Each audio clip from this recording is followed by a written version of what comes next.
MDH ಜನ ಮಸಾಲಾ. ಈಗ ಕಡಲೆ ಇರಲಿ, ಹಲಸಂದೆ ಬೀಜ, ಕಪ್ಪು ಕಡಲೆ ಅಥವಾ ಬಿಳಿ ಕಡಲೆ, ಎಲ್ಲವೂ ಸ್ವಾದಿಷ್ಟವಾಗುತ್ತೆ.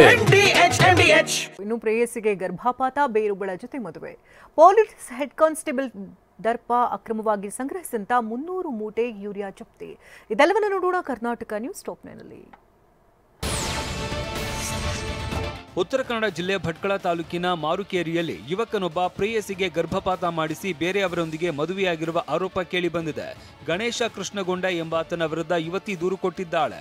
ತನ್ನನ್ನು ದೈಹಿಕವಾಗಿ ಬಳಸಿಕೊಂಡು ಗರ್ಭಪಾತ ಮಾಡಿಸಿರುವುದಾಗಿ ಆರೋಪ ಮಾಡಿದ್ದಾಳೆ. ಶಿವಮೊಗ್ಗದ ಜೋಗ್ಫಾಲ್ಸ್ ಅಪಾಯದ ಪ್ರದೇಶದಲ್ಲಿ ವಿಡಿಯೋ ಮಾಡಿದ ಯೂಟ್ಯೂಬರ್ ವಿರುದ್ಧ ಪ್ರಕರಣ ದಾಖಲಾಗಿದೆ. ಜಾಲಹಳ್ಳಿ ಮೂಲದ ಗೌತಮ್ ಅರಸು ಎಂಬಾತ ರಾಜಾ ಫಾಲ್ಸ್ ಬೀಳುವ ಜಾಗಕ್ಕೆ ತೆರಳಿದ್ದ. ಈ ವಿಡಿಯೋವನ್ನ ಯೂಟ್ಯೂಬ್ಗೆ ಕೂಡ ಅಪ್ಲೋಡ್ ಮಾಡಿದ್ದ. ಸದ್ಯ ಉತ್ತರ ಕನ್ನಡ ಜಿಲ್ಲೆ ಸಿದ್ದಾಪುರ ಠಾಣೆಯಲ್ಲಿ ಸೊರಬ ಮೂಲದ ಗೈಡ್ ಸಿದ್ದರಾಜು ಗೌತಮ್ ವಿರುದ್ಧ ಪ್ರಕರಣ ದಾಖಲಾಗಿದೆ. ಚಿಕ್ಕಮಗಳೂರು ಜಿಲ್ಲೆಯಲ್ಲಿ ಅಕ್ರಮವಾಗಿ ದಾಸ್ತಾನು ಮಾಡಿದ್ದ 300 ಮೂಟೆ ಯೂರಿಯಾ ಜಪ್ತಿ ಮಾಡಲಾಗಿದೆ. ಬಾಳೆಹೊನ್ನೂರು ಪೊಲೀಸರು ಕೊಪ್ಪ ತಾಲೂಕಿನ ಸುಭಾಷ್ ನಗರ ನಿವಾಸಿ ವಿಲ್ಫ್ರೆಡ್ ನನ್ನ ಬಂಧಿಸಿದ್ದಾರೆ. ಈತ ಹಾಸನ ಜಿಲ್ಲೆಯಿಂದ ಯೂರಿಯಾ ತಂದಿದ್ದ. ಅಧಿಕ ಬೆಲೆಗೆ ಮಾರಾಟ ಮಾಡುವ ಉದ್ದೇಶ ಇಟ್ಟುಕೊಂಡಿದ್ದ. ಆದ್ರೀಗ ಸಿಕ್ಕಿಬಿದ್ದು ಪೊಲೀಸರ ಅತಿಥಿಯಾಗಿದ್ದಾನೆ. ಮೈಸೂರಿನ ಬಸ್ ನಿಲ್ದಾಣದಿಂದ ಚಾಮುಂಡಿ ಬೆಟ್ಟಕ್ಕೆ ತೆರಳುತ್ತಾ ಇದ್ದ ಬಸ್ ಪಲ್ಟಿ ಹೊಡೆದಿದೆ. ವ್ಯೂ ಪಾಯಿಂಟ್ ಬಳಿ ನಿಯಂತ್ರಣ ತಪ್ಪಿ ಅಪಘಾತಕ್ಕೀಡಾಗಿದೆ. ಅದೃಷ್ಟವಶಾತ್ ಪ್ರಯಾಣಿಕರು ಅಪಾಯದಿಂದ ಪಾರಾಗಿದ್ದಾರೆ. ಕೆಲವು ಪ್ರಯಾಣಿಕರಿಗೆ ಸಣ್ಣ ಪುಟ್ಟ ಗಾಯಗಳಾಗಿವೆ.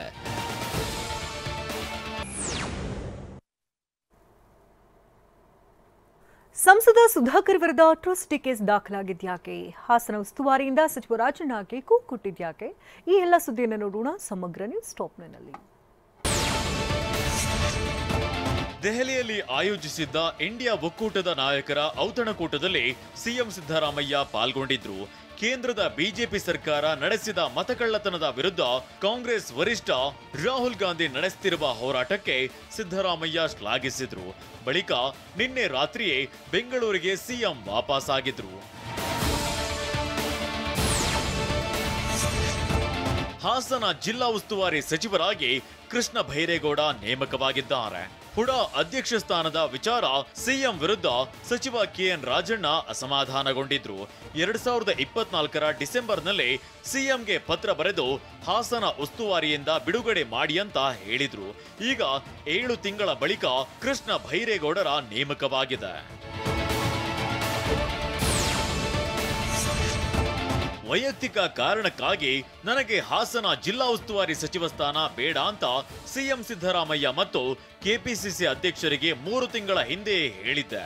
ಅದಕ್ಕಾಗಿ ಸರ್ಕಾರ ಕೃಷ್ಣ ಭೈರೇಗೌಡರಿಗೆ ಉಸ್ತುವಾರಿ ಜವಾಬ್ದಾರಿ ವಹಿಸಿದೆ ಅಂತ ಬೆಂಗಳೂರಿನಲ್ಲಿ ಸಹಕಾರ ಸಚಿವ ಕೆಎನ್ ರಾಜಣ್ಣ ಸ್ಪಷ್ಟಪಡಿಸಿದ್ದಾರೆ. ನಾನು ಹಾಸನಕ್ಕೆ ಸಾಕು, ನನ್ನ ಕೈಯಲ್ಲಿ ಬೇರೆ ಕೆಲಸ ಇದೆ, ಹೋಗೋದಿಲ್ಲ ಅಂತ ಅವಾಗಲೂ ಹೇಳಿದ್ದೀನಿ, ಈಗಲೂ ಹೇಳಿದ್ದೀನಿ.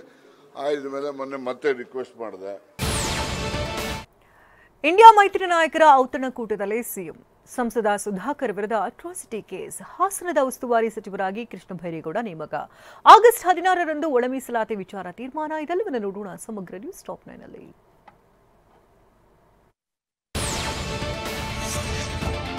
ಉಪರಾಷ್ಟ್ರಪತಿ ಚುನಾವಣೆಗೆ ಅಭ್ಯರ್ಥಿ ನಿರ್ಧರಿಸುವ ಅಧಿಕಾರವನ್ನ ಪ್ರಧಾನಿ ಮೋದಿ ಮತ್ತು ಬಿಜೆಪಿ ರಾಷ್ಟ್ರೀಯ ಅಧ್ಯಕ್ಷ ಜೆಪಿ ನಡ್ಡಾ ಅವರಿಗೆ ಎನ್ಡಿಎ ಮೈತ್ರಿಕೂಟ ನೀಡಿದೆ.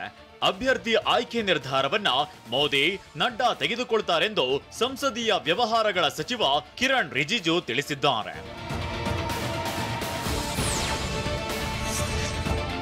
ಕಾಶ್ಮೀರದಾದ್ಯಂತ ಪುಸ್ತಕ ಮಳಿಗೆಗಳ ಮೇಲೆ ಪೊಲೀಸರು ದಾಳಿ ನಡೆಸಿದ್ದಾರೆ. 25 ಪುಸ್ತಕಗಳನ್ನ ನಿಷೇಧಿಸಿದ ಬೆನ್ನಲ್ಲೇ ಪೊಲೀಸರು ಕಾರ್ಯಾಚರಣೆಗೆ ಇಳಿದಿದ್ದಾರೆ.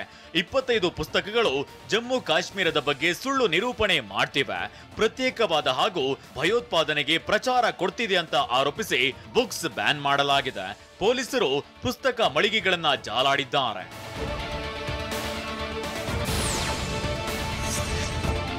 ದೆಹಲಿಯ ಜನಕಪುರದಲ್ಲಿ ರಸ್ತೆಯ ಒಂದು ಭಾಗದಲ್ಲಿ ರಸ್ತೆ ಕುಸಿದಿದೆ. ರಂಧ್ರದಂತೆ ಬಿದ್ದ ಗುಂಡಿ ನೋಡಿ ವಾಹನ ಸವಾರರು ಶಾಕ್ ಆಗಿದ್ದಾರೆ. ಸುರಕ್ಷತೆಗಾಗಿ ಗುಂಡಿ ಸುತ್ತಲೂ ಬ್ಯಾರಿಗೇಡ್ ರೀತಿಯ ವಸ್ತು ಇರಿಸಲಾಗಿದೆ. ವಾಹ್, ಯಾಕೆ ಈಗ ಬಂತ ಸ್ವಾದ? ಖಂಡಿತ ಈಗ ಬಂತು ಅಸಲಿ ಸ್ವಾದ. MDH chunky chaat masala life ಅಲ್ಲಿ ಅಸಲಿ ಸ್ವಾದ ತರುತ್ತೆ. ಅಸಲಿ ಮಸಾಲ, ಎಸ್ ಎಸ್ MDH.